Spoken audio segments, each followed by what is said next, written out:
குரு சரித்திரம் அத்தியாயம் 10. குரு பிரம்மா குரு விஷ்ணு குருதேவோ மகேஸ்வரஹா குரு சாட்சாத் பரபிரம்மம் தஸ்மை ஸ்ரீ குருவே நமகா. சித்தர் கூறுவதை ஸ்ரத்தையுடன் கேட்டுக்கொண்டிருந்த நாமதாரகன், கிருஷ்ணா நதியில் மறைந்து ஸ்ரீ பாதவல்லபர் வேறொரு அவதாரம் எடுத்தார் என்று சொன்னீர்கள். அப்படியானால் அவர் மறைந்த ரூபத்தில் குருவபுரத்தில் இருந்து கொண்டு பக்தர்களை காப்பாற்றுகின்றார் என்றும் சொன்னீர்கள்.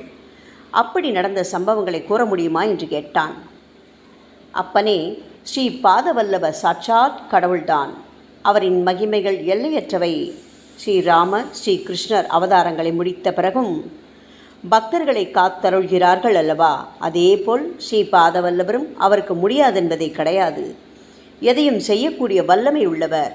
தான் மறைந்த பிறகும் குருவபுரத்தில் பக்தர்களை காத்தருளிய லீலையை கூறுகின்றேன் கேள். காசியபச கோத்திரத்தில் பிறந்த வல்லபேசன் என்றொரு பிராமணன் வாழ்ந்து கொண்டிருந்தான். அவன் வியாபாரம் செய்கின்றவன். அவனுக்கு வியாபாரத்தில் நல்ல லாபம் கிடைத்து கொண்டிருந்தது. இதற்கெல்லாம் ஸ்ரீ பாதவல்லபரின் அருள்தான் காரணம் என்று எண்பவன் அவன். ஆகையால் அவன் ஒவ்வொரு வருடமும் குருவபுரத்திற்கு சென்று ஸ்ரீ பாதவல்லபரை வணங்கி தன் வியாபாரத்தை தொடங்குவான். ஒரு வருடம் அவன், உங்கள் அருளினால் தனக்கு வியாபாரத்தில் நிறைய லாபம் கிடைத்ததால் 1000 பிராமணர்களுக்கு குருவபுரத்தில் குருவின் சன்னதியில் அன்னதானம் செய்வேன் என்று வேண்டினான். அன்று முதல் அவன் எங்கு சென்றாலும் நினைத்ததை விட அதிகமாக வியாபாரம் நடந்து அதிக லாபம் வந்து கொண்டிருந்தது. தான் வேண்டியதைப் போல் பகவான் தனக்கு அதிக லாபம் கிடைக்கச் செய்ததனால் தன் வேண்டுதலை நிறைவேற்ற அவன் பணம் எடுத்துக்கொண்டு குருவபுரத்திற்கு புறப்பட்டார். வல்லபேசரிடம் பணம் இருந்ததை அறிந்து சில திருடர்கள் பக்தர்களைப் போல் நடித்து அவருடன் தாங்களும் குருவபுரத்திற்கு செல்கின்றோம் என்று கூறி வழித்துணையாக புறப்பட்டார்கள். அவர்கள் காட்டின் வழியாக சென்று கொண்டிருக்கையில் இரவு நேரமாகிவிட்டது. அன்று இரவு அங்கு தங்கி காலையில் பயணம் தொடங்க நினைத்தார்கள். அவர்கள் கொண்டு வந்த உணவை சாப்பிட்டு தூங்கலானார்கள். இதற்காக காத்து கொண்டிருந்த திருடர்கள் மெல்ல எழுந்து அவர் தலையை வெட்டினார்கள். அவர் உயிர் பிரியும் பொழுது ஸ்ரீ பாதவல்லபரை நினைத்து உயிரை விட்டார். உடனே பக்தர்களின் காப்பாளனான ஸ்ரீ பாதவல்லபர் சூலம் ஏந்தி விபூதி ருத்ராட்சைகளுடன் அங்கு தோன்றி அந்த திருடர்களை சூலத்தினால் கொன்றுவிட்டார். அவர்களில் ஒருவன் பகவானை பார்த்து அவர் காலடியில் விழுந்து, சுவாமி, நான் திருடனில்லை. எனக்கு இவர்கள் திருடர்கள் என்று தெரியாததால் இவர்களுடன் வந்தேன். உங்களை பார்த்தால் திரிசூலம் ஏந்திய மகேசனை போல் தெரிகிறது. உங்களுக்கு சகலமும் தெரியும். ஆகையால் என்னை கொன்று விடாமல் விட்டுவிடுங்கள் என்று வேண்டினான். சுவாமி அவனை மன்னித்துவிட்டு அவனிடம் விபூதியை கொடுத்து வல்லபேசரின் தலையை முண்டத்துடன் சேர்த்து வைத்து அவன் உடல் முழுவதும் விபூதியை தெளிக்கச் சொல்லி மறைந்தார். அப்படி செய்த உடனே வல்லபேசர் உயிர் பெற்று எழுந்தார். அப்பொழுது சூரியன் உதயமானது. இதை எதையும் அறியாத வல்லபேசர் அங்கு இறந்து கிடந்த திருடர்களை பார்த்து, இவர்களை யார் கொன்று விட்டார்கள்?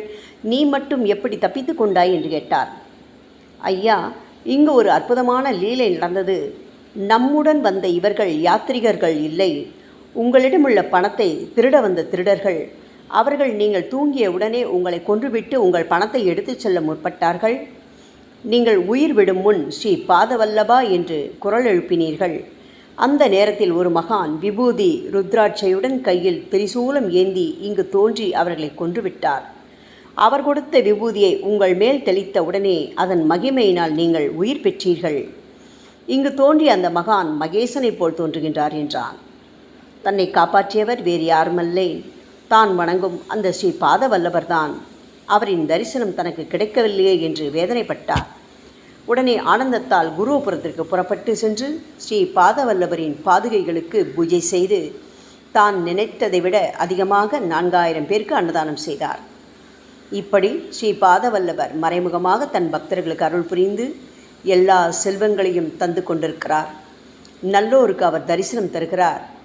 அவர் ஸ்ரீ நரசிம்ம சரஸ்வதி என்ற வேறொரு அவதாரம் எடுத்து உலகத்தை காப்பாற்றுகின்றார்.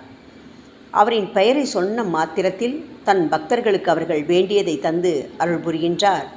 அவரே திகம்பரா திகம்பரா ஸ்ரீ பாதவல்லப திகம்பரா திகம்பரா திகம்பரா அவதூத சிந்தன திகம்பரா என்று துதித்தால் அவரின் ஆசி கிடைக்கும் என்று சித்தர் கூறினார். ஸ்ரீ குருபியோ நமக.